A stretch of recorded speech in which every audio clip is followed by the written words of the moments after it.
Hello दोस्तों, नमस्कार। आप सभी का स्वागत है कॉग्निटिव बिहेवियरल थेरेपी के इस कोर्स के अंदर। दोस्तों, मैं हूं डॉक्टर कन्हैया, बीकानेर, राजस्थान से। दोस्तों, इससे पहले मैंने आप लोगों को 18 सेशन एक्सप्लेन किए थे, जो कि आपने बहुत अच्छे से अंडरस्टैंड किए। आज मैं आपको 19वां सेशन आप लोगों के साथ में शेयर कर रहा हूं। और दोस्तों, जो अपकमिंग 2 या 3 जो सेशंस है वो बहुत ही ज़्यादा इंपॉर्टेंट है। वो किस सेंस में इंपॉर्टेंट है? क्योंकि मैं इसके अंदर आपको ये एक्सप्लेन करने वाला हूं कि कोई भी एक सिंगल जो थॉट है, कोई भी एक सिंगल जो विचार है, वो किस तरह से हमारी बॉडी के अंदर सिम्टम क्रिएट कर देता है। इसको बहुत अच्छे समझिएगा। पूरी सीबीटी की जान है ये। जितना अच्छा समझोगे, दिमाग के अंदर सारे कॉन्सेप्ट आपके एकदम अच्छे से क्लियर हो जाएंगे। जो मैं आपको एक्सप्लेन कर रहा हूं, समझिएगा उसको। दोस्तों, अपने नोट्स जरूर बनाइएगा। सीबीटी के अपने नोट्स बनाइए, वीडियो को देखिए, उसका नोट्स बनाइए, अपनी डायरी बना लीजिए। वही आपकी सीबीटी की पूरी किताब बन जाएगी, सीबीटी की पूरी बुक बन जाएगी। तो इसको बहुत अच्छे से समझिएगा जो मैं आपको एक्सप्लेन कर रहा हूं। दोस्तों, हमारा जो दिमाग है, सर जी दिमाग तो सबके पास ही है। जी, हम सबके पास में क्या है? दिमाग है। इसमें कोई नई बात नहीं है, हम सबके पास में है। हमारा जो दिमाग है ये हमारे शरीर को कंट्रोल करता है, ये भी हमें पता है। हमारा जो दिमाग है वो हमारे शरीर को कंट्रोल करता है, नियंत्रित करता है। हमारे शरीर के अंदर 2 तरह की एक्टिविटीज होती है। हमारा जो दिमाग है वो हमारे शरीर को कंट्रोल करता है। हमारे शरीर के अंदर 2 तरह की एक्टिविटीज होती है। एक तो वो होती है जो हमारे नियंत्रण में होती है, जो हमारे नियंत्रण में होती है, मतलब जो हमारे कंट्रोल में होती है। एक तो वो होती है जो हमारे नियंत्रण में होती है, जो हमारे कंट्रोल में होती है, या फिर कह सकते हो कि जो हमारी इच्छा के अनुसार होती है।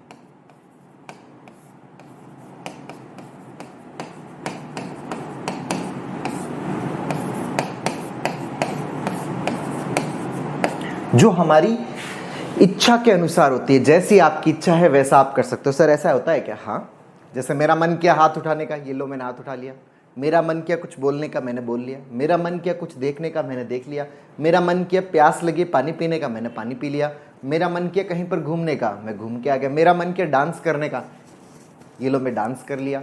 तो ये जो चीज़ें हैं जो मेरी इच्छा के अनुसार चलती है, उन सभी क्रियाओं को, जो भी हमारे बॉडी के अंदर होने वाली क्रियाएं हैं जो मेरी इच्छा के अनुसार चलती है, उनको हम ऐच्छिक बोलते हैं।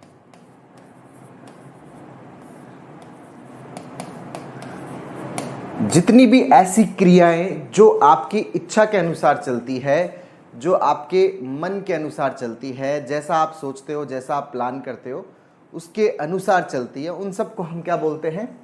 ऐच्छिक क्रियाएं बोलते हैं। क्यों? क्योंकि ये हमारी इच्छा के अनुसार चलती है। हिंदी में इसको बोलते हैं वॉलंटरी, हिंदी में तो ऐच्छिक और इंग्लिश में बोलते हैं वॉलंटरी एक्शंस।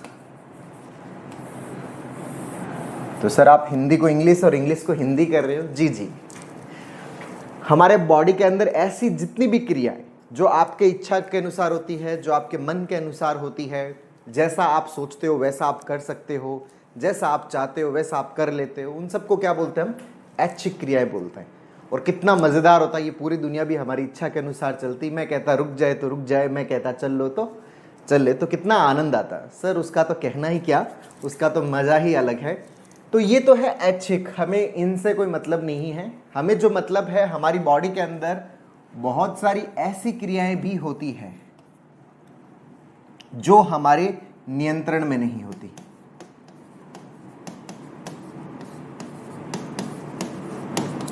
हमारी बॉडी में ऐसी बहुत सारी क्रियाएं होती हैं जो हमारे नियंत्रण में नहीं होती, या हम कह सकते हैं जो हमारी इच्छा के अनुसार नहीं चलती।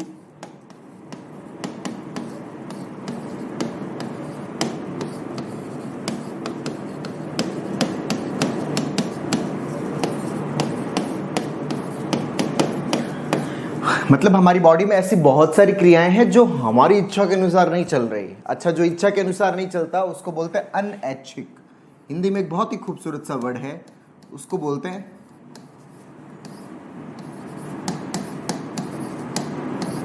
अनैच्छिक क्रिया जो आपके इच्छा के अनुसार नहीं चलती, जैसा आप चाहते हो वैसा नहीं होता।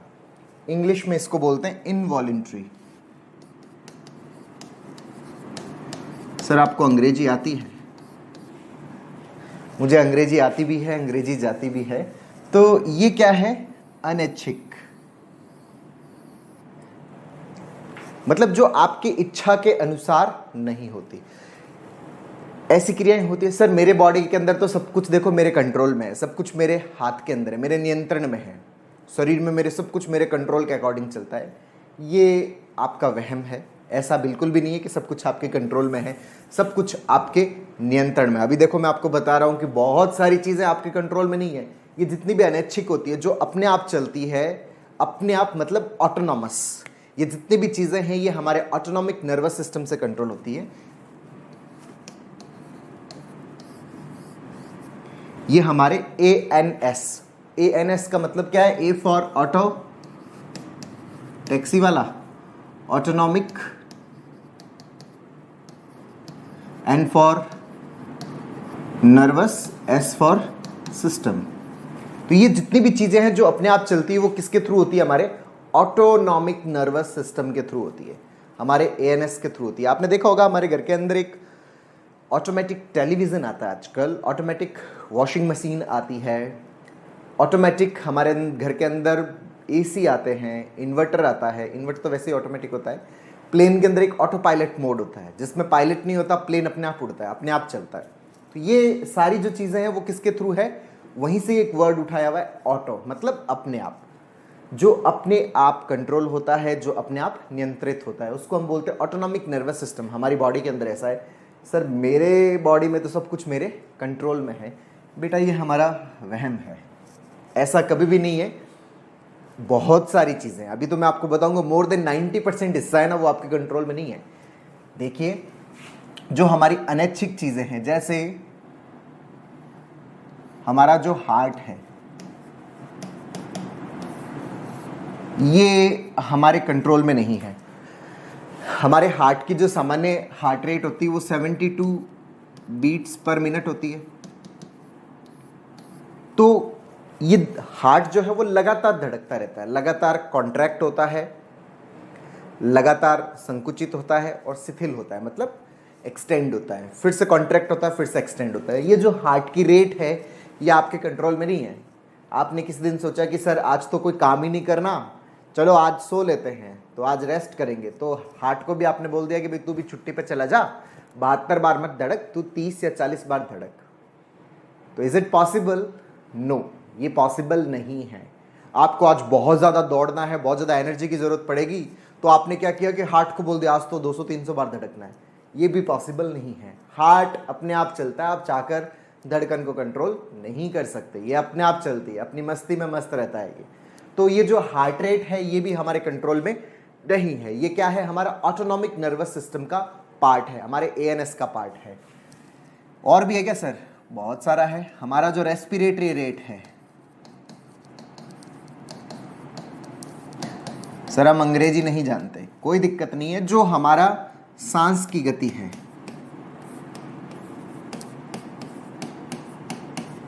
मतलब जो हम ये सांस लेते हैं, ये सांस लेना भी हमारे कंट्रोल में नहीं है, हमारे नियंत्रण में नहीं है। सर मैं सांस को रोक सकता हूं, कितनी देर रोक सकते हो? 1 मिनट, 2 मिनट, 3 मिनट, 5? नहीं सर, इतने में तो चले जाएंगे जी। सांस है वो भी अपने आप चलता है, रेस्पिरेटरी रेट है वो अपने आप चलती है। आप चाहकर अपने रेस्पिरेशन को भी कंट्रोल नहीं कर सकते। हमारा जो रेस्पिरेशन है वो सामान्यतः 12 से 18 पर मिनट होता है, मतलब 1 मिनट के अंदर 12 से 18 बार साइकिल चलता है रेस्पिरेशन का। इनहेल करते हैं, एक्सहेल करते हैं, ये एक 1 साइकिल है। इनहेल किया फिर एक्सहेल किया, इनहेल किया फिर एक्सहेल किया, ये जो है ये हमारे रेस्पिरेशन का एक नॉर्मल साइकिल है। दोस्तों समझिएगा इसको, बहुत सारे कॉन्सेप्ट आपके क्लियर होने वाले हैं। बॉडी के अंदर आपके इतने जो ये सिम्टम्स क्रिएट होते हैं ना, इन सिम्टम्स की मैकेनिज्म क्या है वो मैं आपको एक्सप्लेन कर रहा हूं कि एक सिंगल थॉट कैसे इतना बड़ा कबाड़ा कर देता है, कैसे हमारी बॉडी के अंदर अलग अलग तरह के डिफरेंट सिम्टम्स क्रिएट कर देता है। इसको आप समझिएगा बहुत अच्छे से। तो सर किसी दिन मान लो कि आप आराम करना चाहते हो, तो क्या आप फेफड़ों को भी आराम करवा सकते हो? क्या फेफड़ों को भी छुट्टी दे सकते हो क्या? ना, ये पॉसिबल नहीं है। मान लीजिए कि आज बहुत ज़्यादा काम नहीं करना और आपका मन है कि आज थोड़ा सा रेस्ट करेंगे, तो फेफड़ों को बोल दिया कि भाई आज बहुत ज़्यादा इनहेल एक्सेल मत करना, 1 मिनट में 1 या 2 बार कर लेना। फेफड़े बोलेंगे ना, ऐसा तो नहीं हो सकता, ऐसा तो नहीं हो सकता। फेफड़े तो ऐसे गड़बड़ नहीं करेंगे, वो तो 12 से 18 बार साइकिल चलाना है तो चलाएंगे ही चलाएंगे, और आप चाहकर इसको 50 या 60 पर नहीं कर सकते। सर मैं ऐसा कर लेता हूँ, कितनी देर तक कर पाओगे? ये हम ज़्यादा देर तक नहीं कर सकते। ये सारा का सारा सिस्टम क्या है? ऑटोमेटिक है, अपने आप चलता है। ठीक है सर, आपकी बात को मानना ही पड़ेगा। मेरी बात मत मानो, विज्ञान की बात मानो, जो साइंस कहता है उसको मानो, उसको समझो। इसी तरह से हमारे जो खाने की गति है, जो खाने की नली है, इसकी जो मूवमेंट है, ये मूवमेंट्स भी हमारे हाथ में नहीं है। आप चाहकर इसमें कुछ नहीं कर सकते। आप खाना खाते हो, खाने को मुंह के अंदर लार के साथ में मिलाया जाता है, मतलब पाचन की प्रक्रिया की शुरुआत लार के साथ में मिलाया जाता है, फिर ये बहुत ज़बरदस्त तरीके से चबाया जाता है, मतलब इसको पीसा जाता है। तो यहाँ पर कौन सा हो गया? मैकेनिकल जो डाइजेशन है, मैकेनिकल जो पाचन है, वो यहीं शुरू हो जाता है, तोड़ा जाता है एकदम छोटे छोटे छोटे छोटे छोटे पीसों में तोड़ के, फिर वो आपके खाने के नली से वो आपके स्टमक में जाता है, आपके पेट में जाता है, फिर स्टमक के अंदर उसके अंदर डाइजेस्टिव जूस मिला दिए जाते हैं, पाचक जो रस है वो मिला दिए जाते हैं। अब ये पाचक रस क्या करते हैं? खाने को तोड़ते हैं। खाना जो है वो आपके प्रोटीन, कार्बोहाइड्रेट और फैट से मिलकर बना होता है। प्रोटीन्स को अमाइनो एसिड्स के अंदर तोड़ा जाता है, जो फैट है उसको फैटी एसिड्स के अंदर तोड़ा जाता है, और जो कार्बोहाइड्रेट्स है उनको मोनोसेकेराइड्स और डाइसेकेराइड्स के अंदर तोड़ा जाता है। मतलब जो मैक्रो यूनिट्स है, मतलब जो बड़ी यूनिट्स है, उसको किस में तोड़ा जाता है? छोटी यूनिट के अंदर तोड़ा जाता है। जैसे मकान को तोड़ते हैं ना, तो मकान को छोटी छोटी ईंटों में तोड़ दिया जाता है, और अगर कोई और ज़्यादा मतलब लगा हुआ है तो वो तो एकदम बारीक पीस देता है सबको। तो मकान की जो यूनिट है वो क्या है? ईंट है। उसी तरह से जो हम ये खाना खाते हैं तो उनकी यूनिट से प्रोटीन, कार्बोहाइड्रेट और फैट्स, इनकी भी यूनिट क्या है? प्रोटीन की यूनिट है जो आपका अमाइनो एसिड है, कार्बोहाइड्रेट की जो यूनिट्स है वो आपके ग्लूकोज है, और जो आपके फैट है उसकी जो यूनिट है वो कौन से? आपके फैटी एसिड्स है। तो आपके खाने को छोटे छोटे हिस्सों में तोड़ दिया गया। अब क्या होगा? अब जो आपका स्टमक है, आपके इंटेस्टाइन है, वहाँ से ये सब चीज़ें एब्जॉर्ब होती है। प्रोटीन एब्जॉर्ब होता है, कार्बोहाइड्रेट एब्जॉर्ब होता है और फैट एब्जॉर्ब होता है। फिर ये आपके ब्लड में जाते हैं। ब्लड से ये जो चीज़ें हैं ये आपके बॉडी के अलग अलग हिस्सों के अंदर चले जाते हैं। अच्छा, इन सब चीज़ों को एक तो आपकी बॉडी में एनर्जी प्रोडक्शन के लिए यूज़ होती है। आपकी बॉडी के अंदर पूरी जो डे टू डे लाइफ के लिए जितनी भी एनर्जी चाहिए, उस एनर्जी प्रोडक्शन के लिए इन सब का यूटिलाइजेशन होता है।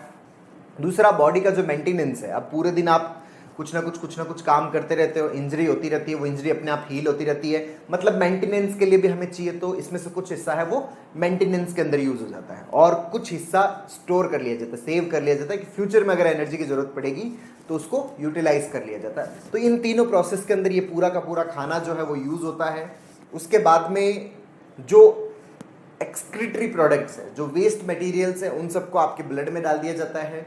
ब्लड से अलग अलग टिश्यूज से जो भी एक्सक्रीटरी मैटर आया ये आपके ब्लड में आ गया। ब्लड से फिर ये आपके एक्सक्रीटरी जो ऑर्गन्स है, जैसे आपका किडनी है तो उसके थ्रू यूरिन के थ्रू बाहर निकल जाता है, स्टूल के थ्रू बाहर निकल जाता है, पसीने के थ्रू बाहर निकल जाता है, आपके फेफड़ों के थ्रू CO2 के फॉर्म में बाहर निकल जाता है।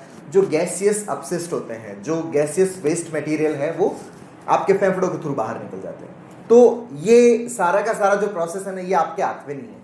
ये जितना मैंने आपको एक्सप्लेन किया ना, यहाँ पर जैसे ही खाना आपके खाने की नली में जाता है ना, इसके बाद की एक भी एक्टिविटी आपके कंट्रोल में नहीं है, एक भी चीज़ आपके हाथ में नहीं है। सारा का सारा प्रोसेस ऑटोमेटिक चलता है, अपने आप चलता है। आप चाहकर इसमें से कुछ भी कंट्रोल नहीं कर सकते। सर मैंने सोचा मैं सारा कुछ अपने हिसाब से कर लूँगा, नहीं।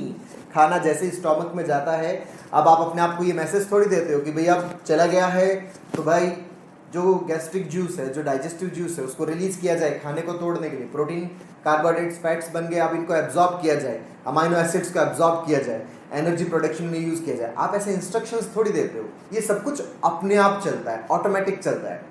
कितनी जबरदस्त क्रिएशन है ये, कुदरत का, ईश्वर का जबरदस्त क्रिएशन है हमारी बॉडी। कितने सुपर मैकेनिज्म होती है इसके अंदर जो अपने आप चलती है। आपको अपनी तरफ से किसी भी प्रकार का कोई एफर्ट्स डालने की जरूरत नहीं है। अपने आप सब कुछ ऑटोमेटिक चले जा रहा है, हो जा रहा है, सब कुछ हमारी बॉडी के अंदर चीज़ें हो रही है। तो ये जो खाने की नली वाला जो पार्ट है, खाने की नली की जो मूवमेंट्स है,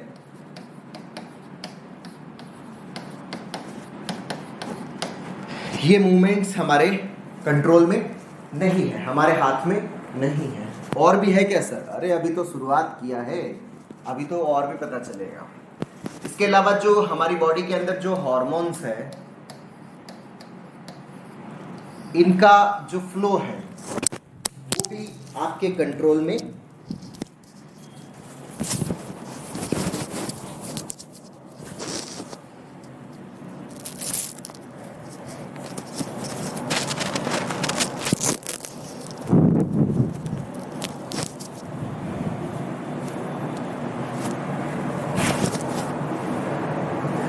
थोड़ा सा फ्लो में डिस्टर्ब हो गया। इसके अलावा जो हार्मोन्स है, हार्मोन्स के जो फ्लो है, हार्मोन्स का जो फ्लो है, ये भी हमारे कंट्रोल के अंदर नहीं है, हमारे हाथ के अंदर नहीं है। आप चाहकर अपना थायराइड हार्मोन रिलीज नहीं कर सकते, आप चाहकर अपनी बॉडी के अंदर इंसुलिन रिलीज नहीं कर सकते, आप चाहकर ग्लूकागॉन रिलीज नहीं कर सकते, आप चाहकर टेस्टोस्टेरोन रिलीज नहीं कर सकते, आप चाहकर LH, FSH ये हार्मोन्स रिलीज नहीं कर सकते, आप चाहकर प्रोलैक्टिन रिलीज नहीं कर सकते। ये सारे जो हार्मोन्स की रिदम है ना, ये अपने आप कंट्रोल होती है, ये आपके हाथ में नहीं है। इसके अलावा आपकी बॉडी के अंदर जो ब्लड का फ्लो है, ये जो ब्लड का फ्लो है, ये ब्लड का फ्लो भी आपके कंट्रोल में नहीं है, आपके हाथ में नहीं है। आप चाहकर कि आज से पूरे दिन हाथ को बहुत ज्यादा यूज करना है तो ब्लड को मैं पूरे हाथ में भेज देता हूं, दैट इज नॉट पॉसिबल।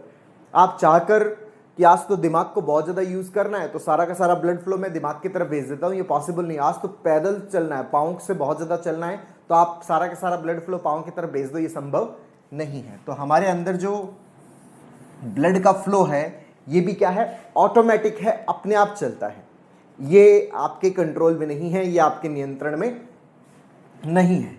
इसके अलावा और भी है क्या सर? बहुत सारा है। हमारे अंदर एक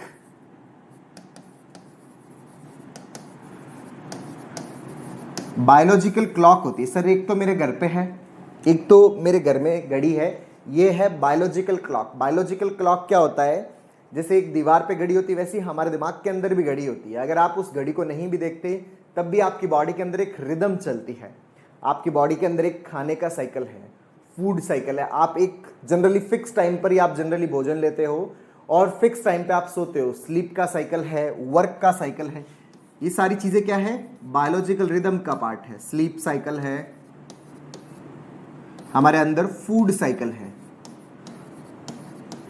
हमारे अंदर वर्क साइकिल है। ये जो साइकिल है ये ऑटोमेटिक रन करते हैं, आप चाहकर इसमें कुछ भी नहीं कर सकते, ये अपने आप चलते हैं। ये जितने भी साइकिल है ये सारे के सारे अपने आप मूव करते हैं, अपने आप इन सब की एक्टिविटीज होती है। इसके अलावा हमारे अंदर ये जो ऑटोनॉमिक नर्वस सिस्टम है ये सोमैटिक नर्वस सिस्टम होता है जिसको भी ये कंट्रोल करता है, और इसकी वजह से हमारे जो स्मूथ मसल्स है उन स्मूथ मसल्स की एक्टिविटी है वो कंट्रोल होती है। अब इसका क्या यूटिलाइजेशन है मैं आपको बताऊंगा। तो डॉक्टर कन्हैया आप हमें ये सब कुछ क्यों बता रहे हो, आप हमें क्या डॉक्टर बनाना चाहते हो क्या? नहीं, आपको डॉक्टर तो नहीं बनाना चाहता, डॉक्टर बना दूंगा तो फिर मेरा काम कैसे चलेगा, तो मैं आपको डॉक्टर नहीं बनाना चाहता, लेकिन आपको मैं इस चीज से लिबरेट करना चाहता हूं, इस फियर से लिबरेट करना चाहता हूं, इस डर से मुक्त करना चाहता हूं, जो डर आपको सिम्टम्स के बाद फील होता है कि कोई भी सिम्टम हुआ उसके बाद हमें जो डर महसूस होता है, मैं उस डर से आप लोगों को मुक्त करना चाहता हूं। और उसकी मुक्ति का मार्ग जो है वो समझना, चीजों को जब हम समझ लेते हैं, चीजों को हम जब जान लेते हैं कि ऐसा कुछ नहीं है, जैसे जब तक अंधेरा होता है तब तक ना तो हमें रास्ता दिखाई देता है ना हमें रुकावट दिखाई देती है, लेकिन जैसे ही रोशनी मिलती है, जैसे नॉलेज मिलता है, roshni is a form of knowledge, जैसे नॉलेज मिलता है आप एग्जैक्टली देख लेते हो कि रास्ता कहाँ है, रुकावट कौन सी, फिर आप रास्ते पे चलकर अपनी मंजिल तक पहुंच जाते हो। तो नॉलेज जो है, ज्ञान जो है वो एक रोशनी की तरह है जो हमारे रास्ते को क्लियर कर देता है और हम हमारे जीवन में आगे आराम से बढ़ जाते हैं, हम रुकते नहीं हैं। तो इसके लिए मैं आपको ये सब कुछ एक्सप्लेन कर रहा हूं, वही मेरा पर्पज है। अब ये मैं आपको क्यों समझा रहा हूं वो अब मैं आपको बताता हूं कि हमारी बॉडी के अंदर देखिए दोस्तों, जितने भी सिम्टम्स क्रिएट होते हैं उन सब सिम्टम्स के पीछे की जो साइकोलॉजी है, उन सब सिम्टम्स के पीछे की जो फिजियोलॉजी है, पैथोलॉजी, वही मैं आप लोगों को एक्सप्लेन कर रहा हूं। अगर हमारा ऑटोनॉमिक नर्वस सिस्टम जो है, अगर हमारा एएनएस ऑटोनॉमिक नर्वस सिस्टम जो है, अगर आपका ये एएनएस ऑटोनॉमिक नर्वस सिस्टम अगर ये नॉर्मली काम कर रहा है, अगर आपका ऑटोनॉमिक नर्वस सिस्टम नॉर्मली काम कर रहा है, तब तो कोई दिक्कत नहीं है। अगर हमारा एएनएस ऑटोनॉमिक नर्वस सिस्टम बढ़िया तरीके से काम कर रहा है ना, कोई प्रॉब्लम नहीं है, आपकी बॉडी में किसी भी प्रकार का कोई सिम्टम महसूस नहीं होगा, किसी भी प्रकार का कोई सिम्टम महसूस नहीं होगा। लेकिन अगर आपका autonomic nervous system abnormally stimulate होता है, असामान्य रूप से उत्तेजित होता है आपका ऑटोनॉमिक नर्वस सिस्टम, तो आपकी बॉडी के अंदर अलग अलग प्रकार के सिम्टम्स पैदा होने लग जाते हैं, अलग अलग प्रकार के सिम्टम्स क्रिएट होने लग जाते हैं। अगर हमारा autonomic nervous system abnormally stimulate होता है, असामान्य रूप से उत्तेजित होता है, तो क्या क्या सिम्टम्स महसूस होते हैं? अगर हमारा autonomic nervous system abnormally stimulate होता है, तो जो हमारा हार्ट है, जो हमारा हृदय है, इसकी धड़कन बढ़ जाती है। तो बहुत सारे लोग हैं जो शिकायत करते रहते हैं कि सर रात को सोते हैं ना तो धड़कन बढ़ जाती है, सर पाल्पिटेशंस होने लग जाते हैं, हृदय की धड़कन है वो कानों में सुनाई देने लग जाती है, कानों में धड़कन सुनाई देने लग जाती है, ऐसा लगता है सर अब बस अब तो जाएंगे ही जाएंगे। इसको पाल्पिटेशंस बोलते हैं। हालांकि हमारे हार्ट की जो जांचें हैं, हमारे हृदय की सारी जांचें नॉर्मल होती है, बट फिर भी हमारी धड़कन क्या होती है? बढ़ जाती है। धड़कन क्यों बढ़ती है? ऑटोनॉमिक नर्वस सिस्टम के कारण बढ़ती है। जो हमारा एएनएस है, जो हमारा ऑटोनॉमिक नर्वस सिस्टम है, इस ऑटोनॉमिक नर्वस सिस्टम की वजह से हमारी हृदय की धड़कन बढ़ जाती है। रात को जब आप सोते हो तो कानों के अंदर आपको धड़कन सुनाई देने लग जाती है, इसको हम पाल्पिटेशंस बोलते हैं। और इसके कारण बहुत बार डर लगता है कि कहीं हार्ट अटैक तो नहीं आ जाएगा। ये हार्ट की प्रॉब्लम नहीं है, ये आपके ऑटोनॉमिक नर्वस सिस्टम के अबनॉर्मल स्टिमुलेशन से है। ऑटोनॉमिक नर्वस सिस्टम जैसे पानी की मोटर होती है ना, और पानी की मोटर बिजली के तार के थ्रू बिजली से जुड़ी होती है, स्विच से जुड़ी हुई होती है। जो बिजली का तार होता है ना, उसके अंदर अगर बिजली का करंट ज़्यादा दौड़ता है, अगर करंट का फ्लो तेज है, तो मोटर अपने आप ही तेज घूमने लग जाती है। मोटर अपनी किसी प्रॉब्लम की वजह से तेज नहीं घूम रही, करंट की वजह से। वैसे ही हमारा हार्ट है, अगर आपके ऑटोनॉमिक नर्वस सिस्टम, ये वायर है जो आपको आपके ब्रेन से कनेक्ट करता है, जैसे ही उसके अंदर एबनॉर्मल स्टिमुलेशन होता है, आपका हार्ट तेज गति से पंप करने लग जाता है, आपकी धड़कन बढ़ जाती है। लेकिन इसका आपके हार्ट की प्रॉब्लम से कोई लेना देना नहीं है। आपका हार्ट एकदम परफेक्ट है, जबरदस्त है, जबरदस्त है, कोई दिक्कत नहीं है उसके अंदर, सुपर्ब है आपका हार्ट, कुछ भी प्रॉब्लम उसके अंदर नहीं होने वाली इस धड़कन बढ़ने से। ये नॉर्मल है। इसको सामान्य भाषा में साइनस टैकिकार्डिया बोलते हैं, जो कि एक नॉर्मल स्टेट है, जो कि एंजाइटी के अंदर, पैनिक के अंदर, स्ट्रेस के अंदर, ओसीडी के अंदर, डिप्रेशन के अंदर जो साइकोलॉजिकल प्रॉब्लम होती है, उस प्रॉब्लम के अंदर ये होता है, जिसको साइनस टैकिकार्डिया बोलते हैं। इसके अंदर हमारी धड़कन बढ़ जाती है, जो कि नॉर्मल है, कुछ नहीं होने वाला इससे।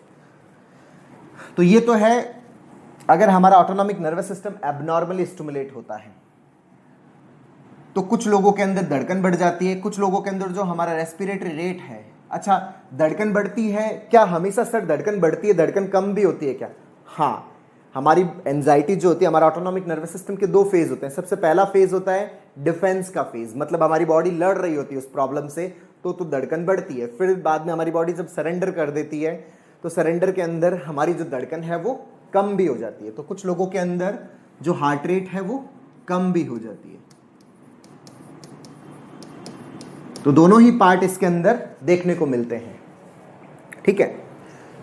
जब भी autonomic nervous system abnormally stimulate होता है, तो उसके अंदर हमारा रेस्पिरेटरी रेट बढ़ता है, हमारे सांस की गति बढ़ती है, जो डिफेंसिव फेज है।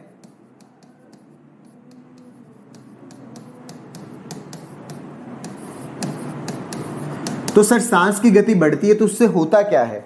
जब आपका रेस्पिरेटरी रेट बढ़ जाता है ना दोस्तों, तो आपके जो फेफड़े हैं वो गुब्बारों की तरह होते हैं। उन फेफड़ों को फुलाने के लिए और फेफड़ों को पिचकाने के लिए हमें मसल्स की ज़रूरत पड़ती है। तो वो मसल्स भी जल्दी जल्दी काम करती है, तो थोड़े टाइम में मसल्स थक जाती है।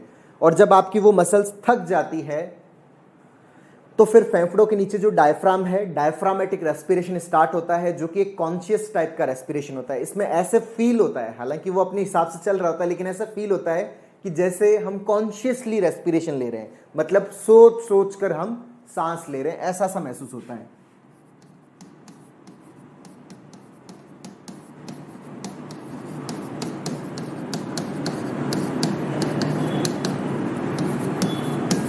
ऐसा लगता है जैसे हम सोच सोच के सांस ले रहे हैं, खींच खींच कर सांस ले रहे हैं,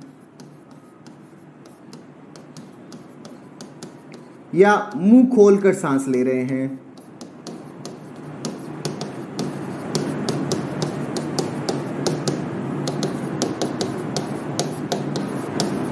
ऐसा लगता है जैसे सराउंडिंग के अंदर ऑक्सीजन का लेवल कम हो गया है, ऑक्सीजन खत्म हो गई है, घुटन सी महसूस होने लग जाती है, ऐसा लगता है जैसे दम सा घुट रहा है मेरा। इस तरह की फीलिंग हमारे अंदर आने लग जाती है जब भी हमारा ऑटोनॉमिक नर्वस सिस्टम है वो एबनॉर्मल स्टिमुलेट होता है।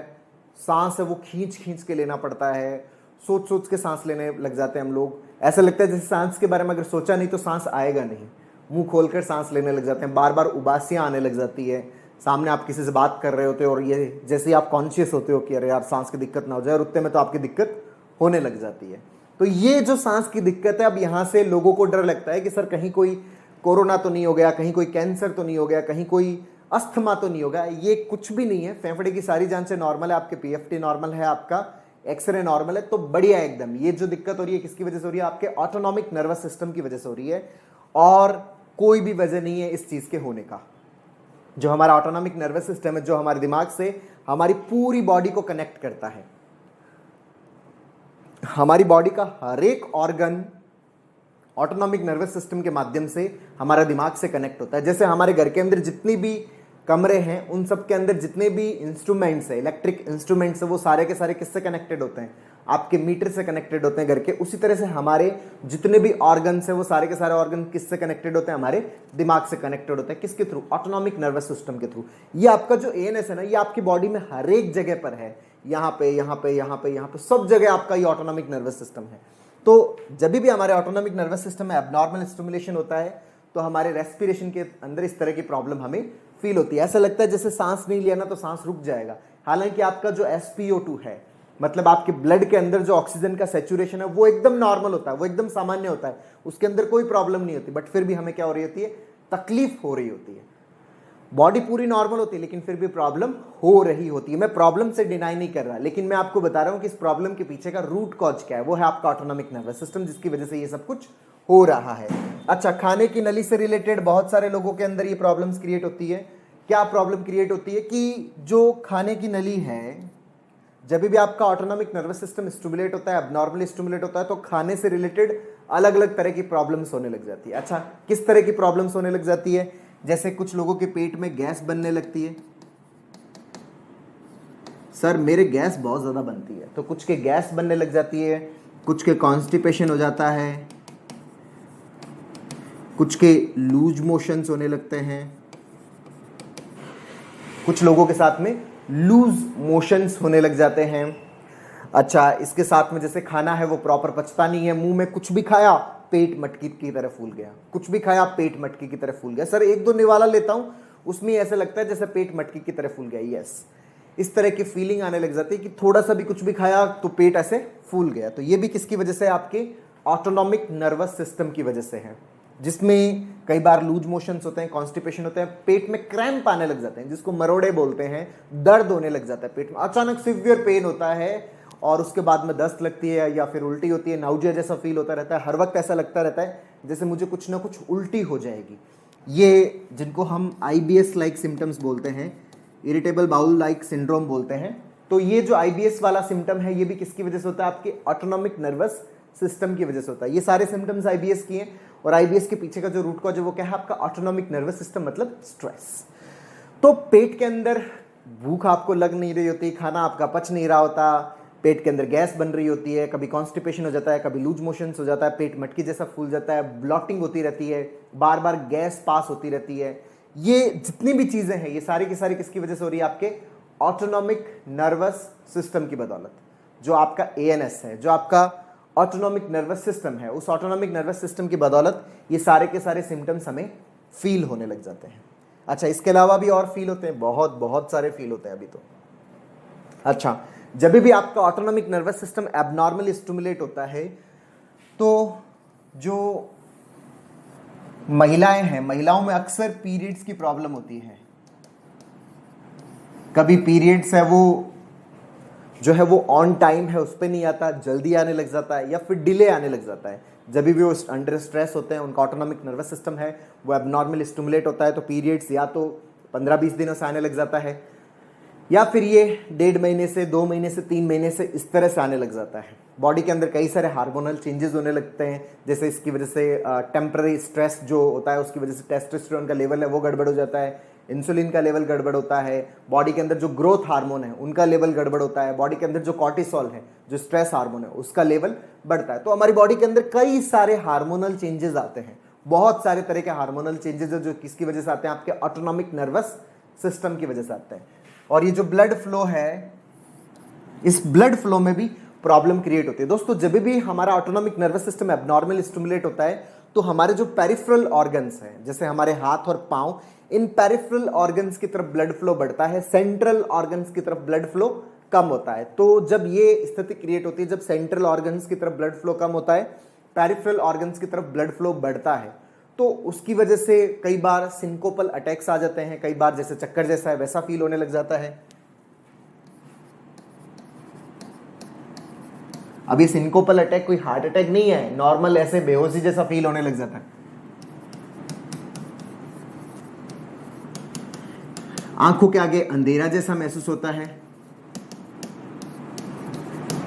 ऐसा लगता है जैसे आंखों के आगे अंधेरा आ गया है, मेरे आसपास सब कुछ ऐसे घूम रहा है। सर ऐसा लगता है जैसे बस अब गिरने वाला हूं, इस तरह की फीलिंग आने लग जाती है, चक्कर जैसा फील होने लग जाता है, सिर के अंदर एक अजीब सा भारीपन सा फील होने लग जाता है, पूरी बॉडी के अंदर एक अजीब सी थकावट सी महसूस होने लग जाती है। और मेल के अंदर बहुत तगड़ी प्रॉब्लम यहाँ पे कई बार क्रिएट होती है, जो कि क्या है, जो सेक्सुअल प्रॉब्लम है।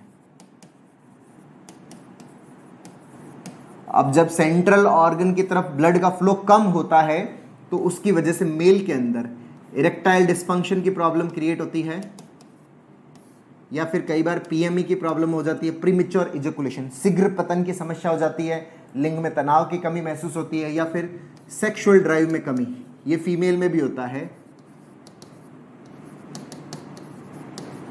जब भी आपका autonomic nervous system abnormally stimulate होता है तो मेल और फीमेल के अंदर, दोनों के अंदर जो सेक्सुअल ड्राइव है उसमें कमी आती है, सेक्स की इच्छा कम हो पाती, इतनी ज़्यादा नहीं हो पाती। तो ये जो है ये ब्लड फ्लो में गड़बड़ की वजह से होता है। क्लियर है डॉक्टर कन्हैया, समझ में आ गया? तो उसके बाद जो ये हमारी जो बायोलॉजिकल क्लॉक है ना, इस बायोलॉजिकल क्लॉक में भी बहुत सारी गड़बड़ पैदा होती है। उसकी वजह से हमारा जो स्लीप साइकिल है वो डिस्टर्ब हो जाता है। बहुत सारे लोगों की ये शिकायत रहती है कि सर मैं बेड पे जाता हूँ तो मुझे नींद नहीं आती, मुझे बहुत सारी करवटें बदलनी पड़ती है तब जाके मुझे नींद आती है, या बार बार मेरी रात को नींद खुलने लग जाती है, जो इंसोम्निया की प्रॉब्लम होती है। या कई बार हाइपरसोम्निया भी हो जाता है। हाइपरसोम्निया का मतलब क्या, बहुत ज़्यादा नींद आने लग जाती है, 6 घंटे के बजाय 9-9, 10-10 घंटे पूरे दिन सोए रहने का ही मन करता है, सर पूरे दिन लेटे रहने का ही मन करता है। तो ये भी इसी स्लीप साइकिल के गड़बड़ होने की वजह से है। और ये क्यों हो रहा है, आपके ऑटोनॉमिक नर्वस सिस्टम की वजह से। तो जिन लोगों को एंजाइटी के अंदर, डिप्रेशन के अंदर, पैनिक के अंदर नींद की प्रॉब्लम होती है, वो प्रॉब्लम किसके कारण होती है, आपका स्लीप साइकिल है उसके गड़बड़ होने की वजह से, आपके स्लीप साइकिल के डिस्टर्ब होने की वजह से ये प्रॉब्लम्स क्रिएट हो रही है। तो ये क्यों हो रही है, स्लीप साइकिल क्यों हो रहा है, क्योंकि आपका ऑटोनॉमिक नर्वस सिस्टम है, स्लीप साइकिल गड़बड़ हुआ, ये किससे कंट्रोल होता है, आपके ऑटोनॉमिक नर्वस सिस्टम से। तो आपका एएनएस जब भी एब्नॉर्मली स्टिमुलेट होता है तो आपका स्लीप साइकिल है वो गड़बड़ हो जाता है। आपका जो फूड साइकिल है, मतलब जिस टाइम पे खाना खाना होता है उस टाइम पे आप खाना खा नहीं पा रहे होते, जिस टाइम पे आपको खाना नहीं खाना होता उस टाइम पे आप खाना खा रहे होते हैं, आपका फूड साइकिल डिस्टर्ब हो जाता है, आपका वर्क साइकिल डिस्टर्ब हो जाता है, जिस समय आप काम करना चाह रहे हो उस समय आप काम नहीं कर पाते, जिस समय आप सोना चाहते हो उस समय आप सोना नहीं चाह रहे होते, क्यों, क्योंकि आपकी बायोलॉजिकल क्लॉक है वो पूरी डिस्टर्ब हो जाती है। इसी की वजह से नींद की प्रॉब्लम्स होती है, काम के अंदर एक लेजीनेस क्रिएट होती है, हैवीनेस सी क्रिएट होती है। ये सारे के सारे पार्ट है वो किससे कंट्रोल होते हैं, आपके ऑटोनॉमिक नर्वस सिस्टम से कंट्रोल होते हैं। बायोलॉजिकल क्लॉक है वो एएनएस का पार्ट है, तो उसकी वजह से आपकी बॉडी में ये नींद से रिलेटेड प्रॉब्लम्स, बहुत सारी तरह की जो खाने से रिलेटेड प्रॉब्लम्स है, काम में मन नहीं लगता, सर काम में ध्यान नहीं लगता, काम पे फोकस नहीं कर पाते, आलस सा महसूस होता रहता, थकावट सी महसूस होती रहती है, ये सारे किसकी वजह से, आपके ऑटोनॉमिक नर्वस सिस्टम की वजह से है। अच्छा, बहुत लोगों के अंदर जो सोमेटिक नर्वस सिस्टम है ये हमारी स्मूथ मसल्स को कंट्रोल करता है। तो जब भी आपके ऑटोनॉमिक नर्वस सिस्टम में गड़बड़ होती है तो हाथों में, पाँव में कंपन से होने लग जाते हैं, हाथ पाँव कांपने लग जाते हैं। तो बहुत सारे लोग शिकायत करते हैं कि सर जैसे ही मैं किसी के सामने जाता हूँ वहाँ पर कुछ भी बोलने की कोशिश करता हूँ, कुछ भी अपने आप को एक्सप्रेस करने की कोशिश करता हूं तो सर मेरे हाथ पांव कांपने लग जाते हैं। ये जो हाथ पांव कांप रहे हैं ये किसकी वजह से कांप रहे हैं? ये मेरे इस सोमेटिक नर्वस सिस्टम के एबनॉर्मल स्टिमुलेशन से। ये किससे कनेक्टेड है? एएनएस के एबनॉर्मल स्टिमुलेशन से। जैसे ही एएनएस में गड़बड़ होता है हाथ पांव कांपने लग जाते हैं। और इस हाथ पांव के कंपन को बहुत सारे लोग रॉन्ग वे के अंदर इसको क्या कंसीडर कर लेते हैं कि कहीं हमें पार्किंसंस तो नहीं होगी, क्योंकि वो तो इंटरनेट पे सर्च करते हैं हाथों में कंपन क्यों आता है, तो वहां पे सबसे बड़ा बड़ा लिखा होता है पार्किंसंस। तो दिमाग में डर लगने लग जाता है कि कहीं मुझे पार्किंसंस तो नहीं हो गया। ये पार्किंसंस नहीं है, ये सिंपल आपके ऑटोनॉमिक नर्वस सिस्टम का एबनॉर्मल स्टिमुलेशन है। जब भी आप किसी के सामने जाते हो उस समय आपको घबराहट होती है, उस समय आपको बेचैनी होती है और आपके हाथ पांव कांपने लगते हैं, गला सूखने लगता है, ये भी इसी की वजह से। प्यास लगने लगती है, ये भी इसी की वजह से। आगे समझाऊंगा मैं आपको। तो हमारा जो सोमेटिक नर्वस सिस्टम है इसकी वजह से हाथों पांव के अंदर खिंचाव होता है। बहुत सारे लोगों के अंदर गर्दन में पीछे वाले यहाँ पे खिंचाव होता रहता है, पेन होता रहता है। जो लोअर बैक है वो होता रहता है। जो पांव की जो पिंडलियां हैं उनके अंदर एक खिंचाव होता है, काफ मसल्स में खिंचाव होता रहता है। पूरी बॉडी के अंदर एक अजीब सी टाइटनेस सी फील होती रहती है। ये जो टाइटनेस है वो किसकी बदौलत? इस सोमेटिक नर्वस सिस्टम के बदौलत। और एक और जो जबरदस्त चीज जो होती है वो भी मैं आपको बता देता हूं दोस्तों। हमारी जो स्मूथ मसल्स है, स्मूथ मसल्स में कॉन्ट्रैक्शन है वो किसके कारण होता है? जो आपका ऑटोनॉमिक नर्वस सिस्टम है वो एबनॉर्मली स्टिमुलेट हो रहा है। अब देखिए दोस्तों, हमारा हार्ट है, ये तो इसको समझिएगा, ये हमारा हार्ट है। हार्ट के ऊपर हमारी हड्डियों की दीवार, पसलियों की दीवार है, और पसलियों के ऊपर जो है वो मसल्स की दीवार है।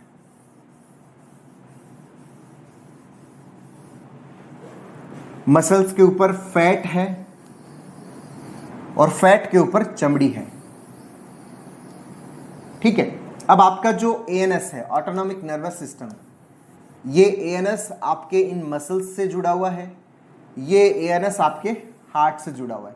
समझिएगा जो कॉन्सेप्ट एक्सप्लेन कर रहा हूं, बहुत सारे लोगों का डर मिटने वाला है आज इस सेशन के अंदर। जब भी आपका autonomic nervous system abnormally stimulate होता है, असामान्य रूप से उत्तेजित होता है, तो आपके हृदय की धड़कन बढ़ती है।